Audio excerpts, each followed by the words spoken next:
Hello, hello. Thank you so much for choosing Medal of Praise TV. You are watching The Light Show. This is where we say, if you knew then, what you know now. My name is Victoria Brenda, and I'm so glad to have you aboard.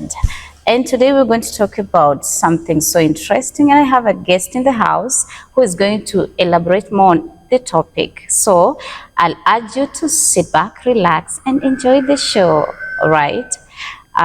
So we're going to start it this way, by him introducing himself to you, though many of you know him already, but he is a guest to some of other people. So you're welcome to the studio today, sir. Oh, thank you so much. Yes. Okay, my name is Apostle Prince Harmless. I'm from Reason International Church. I'm a Nigerian by nationality, but presently residing in Kenya. The Lord bless you. Amen. And like I asked you the last time, so how is Kenya up to today now? Good. Thank God. Nothing to complain about. Nothing to complain about. I'll take that one. And today we actually invited you, and thank you for honoring our invitation. We Thank you. actually want you to help us understand who we are. Yeah, like I've been trying to study myself. Yeah, who am I? Who am I? And I don't know if by the end of this topic I'm going to find myself, or I just lost me. Yeah, long time ago. So we'll start by you defining to us what we're going to talk today. The topic: who am I? All right, thank you. First of all, I want to center this on the people I call the tomorrow people, who are the youths. Yes. Who are you? When I ask the question, who are you? Do you really know who you are, or you are living according to what people say you are, or who people say you are? And that is if you're living according to what people say you are, or who people say you are, that means you are living in identity crisis. For example, you living according to what my parents say I am this. My parents say I am this. According to science, a man who has not given himself a name has no name. Oh. Yeah, because your name is, you just grew up and heard people calling you a name, and you decided to answer that name. But that's who we are. No, that is not who you are until you grow up and give yourself a name. Another name. No, you may accept the name given to you or give yourself another name. But you should have a name. That is not who you are. Oh, and that is where the mistake comes. So that is identity crisis. You can grow up, like, for example, in the Bible, a man grew up and saw that his name was Jabez. And he decided to change that name. Yes. When John was born, his kinsmen did not call him John. They said, we're going to name him after his father, Zachariah. But while he was growing up, the mother said, no, this is not the identity of my son. I want to change this boy's name to John, because Zachariah means patience. We can wait. God may bless. God may answer. So Zachariah means probability. The blessings of the Lord is under probability. But while he was growing up, the mother said, no, I don't think the grace I see in this boy is under probability. He named him John, which means the grace of the Lord abide in us. Wow. So he changed the name from what people call him to who she wants him to be. And the young man grew up and said, yes, I want to adopt what my mother said, not what my father's kinsmen said about me. Oh my, I want us to take us slowly, because right now what is going through my mind is that everybody actually accepts whatever it is that is said, leave alone only the name. Like, for example, if people say that I'm not good, I'll give a perfect example. I said this on another show. Like, one person said, actually, between a human being, a certain person, between that person and a hen, that woman said, I'll choose the hen because the hen is more profitable than you. And now that person grew up thinking that she should amount to nothing. And you see, the life of that person is exactly what she has been called. Yeah, when it comes to words are very powerful in the life of a man. And you must understand that I don't know what led to the incident, but the truth is that you are the architect of what becomes of you. Wow. You are the engineer of what becomes of you. Like I said, every youth is a tomorrow person. Yes. So every youth, we are not living. Like, you see, this church has been built. Yes. Now, It's here today, but the purpose of building this church is not for today, but for service tomorrow. So every youth is a tomorrow person, and we should be thinking about tomorrow. When tomorrow comes, what becomes of me? Yeah. So I don't know what led to that incident, but the truth is that the person that the word was spoken over should have, when that word was spoken over, somebody told me something similar.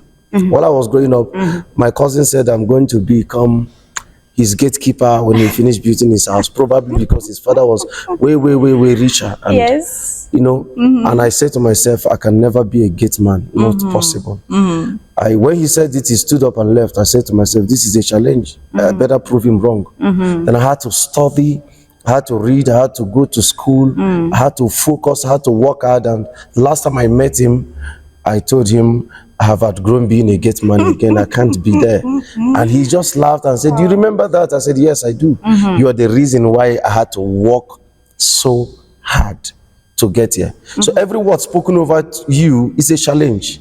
Someone says it's better than, I keep telling youths, the reason why our guidance and parents are bringing us up is not to train us and sell us. It's to train us so that we will turn back and train them. Some of the youths today are living the life of animals. They live the life of, they're just giving me food because they love me. And this is what animals think. Animals think you're training them because you love them, not knowing that you're training them because you want to feed on them tomorrow. So you see, the youths are living the life of animals. The life of, they are training me because they love me. Your parents are not training you because they love you. They are training you because they know that they will get old someday. Yes. So if the moment you have this at the back of your mind, that is the beginning of your liberation, deliverance. Like I said the other day, deliverance is not when somebody lays hands on you. That is not deliverance. So that is, I don't know where the church got that from. I say cast out demon, that is deliverance. Deliverance is the mental liberation. Once you are liberated from the mind, once you're free from the mind, the coming of the light. The Bible says the entrance of the light, the truth bringeth forth light. So you see, the entrance of the light, the truth, is deliverance. Yes. So once that deliverance comes, once it dawned on you that my father or my mother is giving me food because they will get old tomorrow, you see, that is the beginning of your liberation.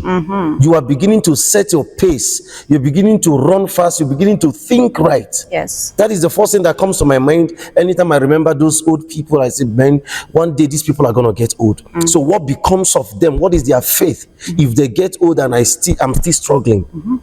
Do you understand? Yes. So if they get old and I'm still struggling, I'm still living like this, so would they be disappointed, or would they say, thank God I gave birth to this man? Wow.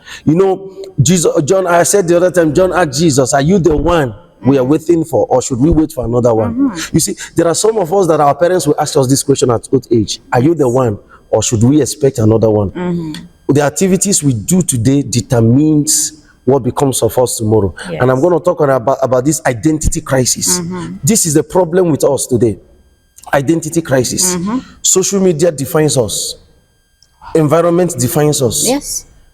Peer pressure defines us. Identity crisis. We just want to look the way people will appreciate, not the way we want to look. Oh, those are different things. Yeah. Yeah, you want to look the way people appreciate you and say, hey, you look this way, you look that way. But now, what do you want to become? You were talking about if you have grown up and you've not given yourself a name. I want you to actually emphasize on that. People have not given them, I don't know if I have a name. Are you talking about a nickname? I will explain. We want to know. Okay. The Bible said there was a man called the blind Bartimaeus. So when I researched about this blind Bartimaeus, I love to research about people in the Bible and so many things. I discovered that Bar means son. So his father is Timaeus, and this means Bar, which is son of Timaeus. So he was called blind son of Timaeus. So it became a name to him. You see, there are three things that will give you name. One, your parents. Yes. Two, your surrounding, your environment. And three, your activities.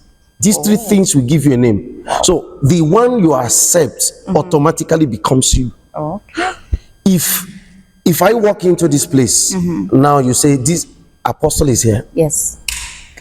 If imagine that you just saw me wearing a singlet, just short hand, and wearing a short here, and tying a cloth on my head, nobody will ever say this is apostle. Yes, yes. You see, your activity gives you a name. Wow. What you do gives you a name. It's not that you grow up and say, no, I don't want to bear this name, or I don't want to bear that name. I want to change my name. No.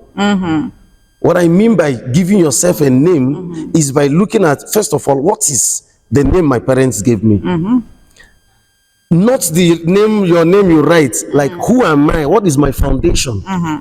What is my foundation? That is your first name. Yes. So if your foundation is poverty, you know that this is a name. Blind Bartimaeus, blind son of Timaeus. Yes. Second, what is the name that my environment gave me?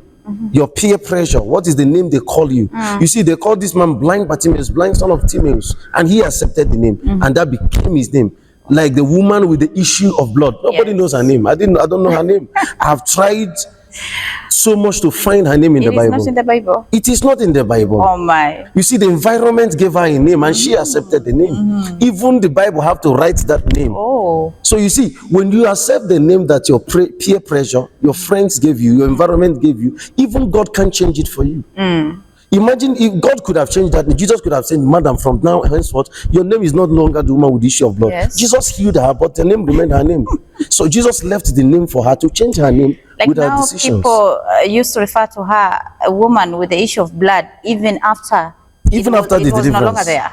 Yeah. Even after the healing. And I hope everyone is getting the point, because now I am understanding my question from where my question was. You see, yeah. We have to change names according to, especially when it comes to activities or environment. Some people have names actually, but not good names. We'll go there later. You know, like I said before, if I take a bus, yes, the driver will call me a passenger. If I walk into a classroom, the teacher will call you my student. If you go to the market, yes, the market woman will call you my customer. You see?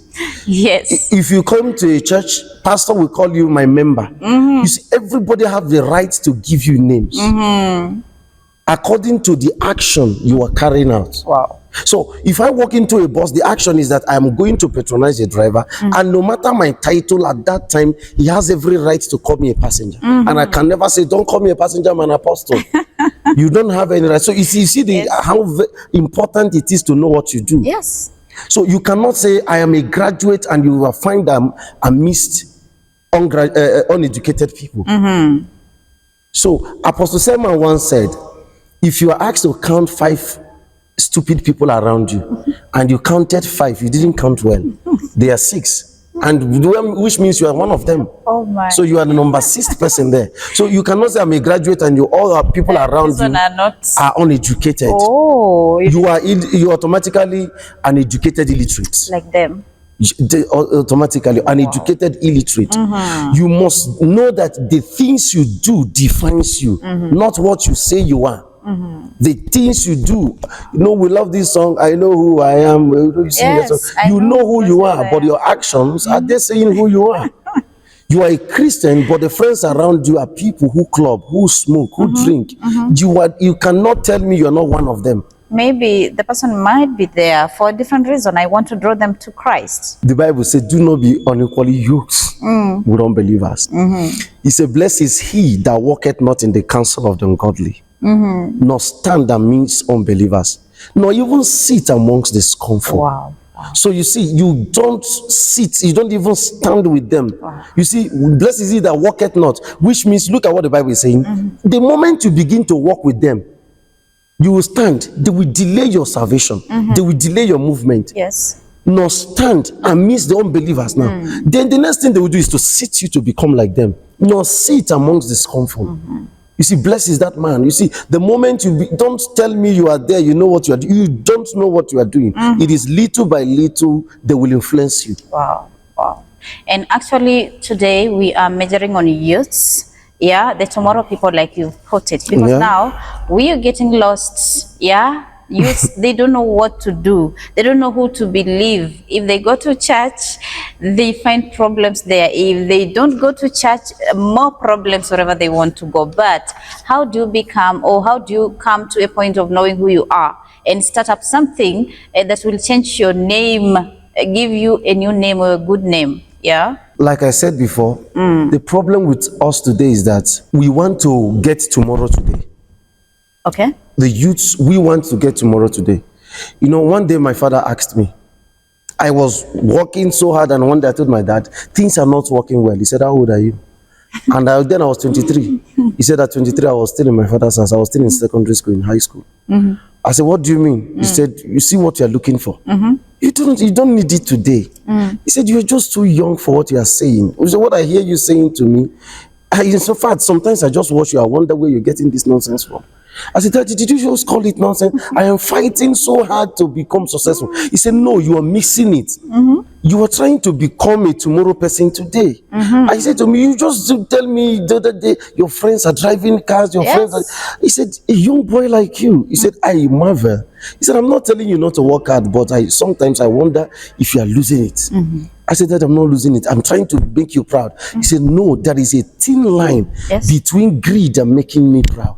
He said, what you're exhibiting right now is greed and not making me proud. Making me proud now is acquiring certificates, is bringing tomorrow faster, building your tomorrow faster. Even when Jesus was on earth, Jesus said, I'm going to die one day, but I will resurrect. You see, he didn't say, let me die today. He said, a day will come that the Son of Man will be killed, but he will come out. Like, he knows that tomorrow will come. So you wait for the full time.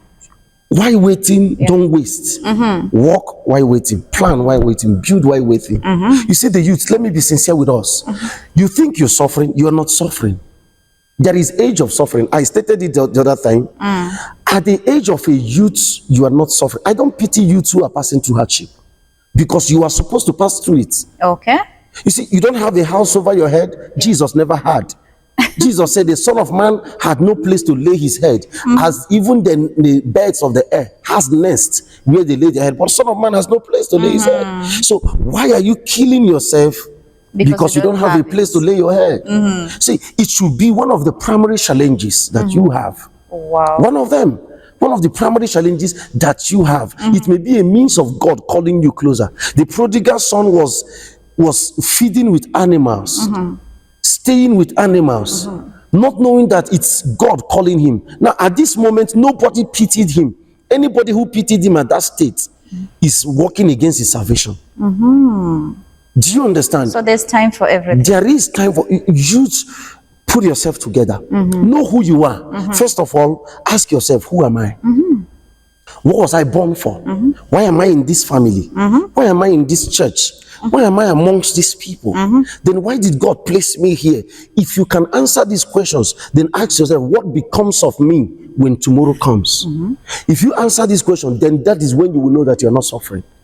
That is when you know that the thing you're passing through right now are sacrifices for tomorrow. No, if you ask the youth, they're suffering. They're suffering. Youths don't suffer. A young man entered my office one day and he said, man of God, I'm passing through a lot. I said, please pass peacefully. We are with a lot. So I said, just pass. I'm with a lot here. He said, what do you mean? I said, sir, if I open my problems to you, you are going to stand up and leave this my office. I said, listen, we are all youth, and to me, they are not problems. They are sacrifices I make for my future. I get money and I invest those money in my future. If I tell you that even as I'm sitting down here, I don't even have up to 5,000 shillings in my account. Even in Nigeria, everywhere. But that does not mean when tomorrow comes, we are going to know who is actually successful. You see, I see youths buying expensive things, expensive, jewelries, drinking, spending money. Someday my mother asked me for money. I said, I don't have. She said, no, you do. I just laughed. I said, Mommy, I don't have. Just wait until I get. And she said, I screenshot my 2 accounts and sent to her. And she said, what do you do with money? You mean you waste money? I said, you know me. I don't even go out. Where do I waste it? I said, I don't. But the truth is that we have a future we are investing in. Yes. So that when that tomorrow comes, we actually know who is successful. A youth can never be successful from the age of 18 to 45. it is not called success. It is Success what? comes, that is show off. Success comes from 45. Do you know what is success? But they say if you don't have your car, your house, or your piece of land or whatever here in Kenya, I don't know in your country, but As a here, youth. as a youth, if you do, at that 5, if you're broke, then you will never make it. This You is see what what we I hear. said This is before? what we hear. You see what I said Yeah. before? Identity crisis.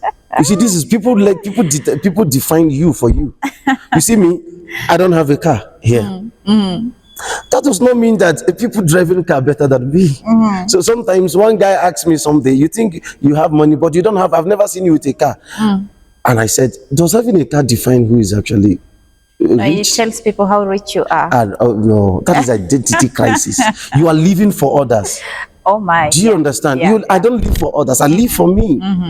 So if I drive a car today and tomorrow I become miserable, so how will I be able to tell my generation that yesterday when I was a youth I used to ball, I used to have a car? No, they say you squandered the money. That is it. Nobody will believe you. Nobody is going to. They will even say, like my father will always tell me. One day I went to see one of my father's friends with him. And this guy, my father said, we are childhood friends. Guy is extremely rich. I asked my father, is this your friend, right? He said, yes. I said, where he was building all this? Where were you? Where were you? My father said, what do you mean? I tried at my age. I said, no, you didn't. If you tried, you would have been here. And my father said, you see, I'm looking at it, then too, I remind you. I said, no, you won't remind me. Because even as I am right now, I am very certain that when tomorrow comes, I won't be like this. I can actually, if I'm not here where this man is, I think I will be somewhere close with what I've built for myself. Okay, now how do youth actually need to go about it? Because now everyone is grumbling for something. I want this and that, and everyone want the best. This is the reason why others have tried to go borrow some things from the devil. They actually sell their souls to the devil to actually get their car, houses, and women and etc. You understand? So as Christians, how do we go about it so that we can know at what age I'm supposed to be driving? And you know, there's a driver who told me that driving is stressful. Yeah, there was a person I was talking to, and I said, I want to have my own car because now I've been getting late going from one point to another. And he said, you want to drive? Do you know how much stress you're going to acquire? And if that person did not tell me that, right now, I'll be crying for a vehicle. I will be crying every morning for a vehicle. But yeah, we need to know at what age should we have this and that, because we are different. We are looking so awful as youth. You cannot compare us to our parents. They were looking relaxed, but we are running every hour, day and night. We work for how many hours? Because we want to have a mansion and cars and all that. Yeah, there must be a way. You know, the problem with, like I said before, youths don't believe in tomorrow anymore. Everybody believes in today. And I say this thing to every... Now, please don't misunderstand me. It doesn't mean if you have a car, you are living a flamboyant lifestyle or you're wasting money. There is difference between things that are important and things that are necessary. If you cannot differentiate between things that are necessary and things that are important, you may not attain success. But necessary and important are almost the same thing. They are not the same. It is necessary, important. I know. Okay, now, it is important that I live my life very well. It is important I live the best of my life. But it's not necessary I live some life. It's important as a youth you go to club, but it's not necessary. Oh. It's not necessary you go to club. So you must understand, in economics, there is difference between needs and wants. Yes, yes. Wants are the things that you truly desire, but they are not backed with the ability to purchase. And needs are the things that you need, you desire, and you have the ability to purchase them, and they are necessary at that time. For example, I want the best of life as a youth, but I don't need the best of life as a youth. Somebody will say, hey, life you don't live now, will you live it tomorrow? Yeah, which is you will live it tomorrow. Too short, remember. Life is very short. If you accept that's the belief of people. No, I'm not the one believing it. Actually, I'm just speaking the minds of all. Yeah, I understand. I understand. But youths, listen to this. Let's not wear tomorrow clothes today. If you wear tomorrow clothes today, when tomorrow comes, you'll become naked. If you eat tomorrow clothes today, when tomorrow comes, you'll be hungry. Be careful what you do today. Invest in your tomorrow. Yes. Like I was teaching some of my members, I said, listen, saving money can never make you rich. Saving money doesn't Sometimes make there was you a time rich. I never believed that. And I'm telling you, I don't know why you have said this again, because I thought I'll save until I become rich. And someone bumped to me and said, you will never save up to become rich. If you're saving, problems will come. You will solve with problems as you save, and you remain in your level.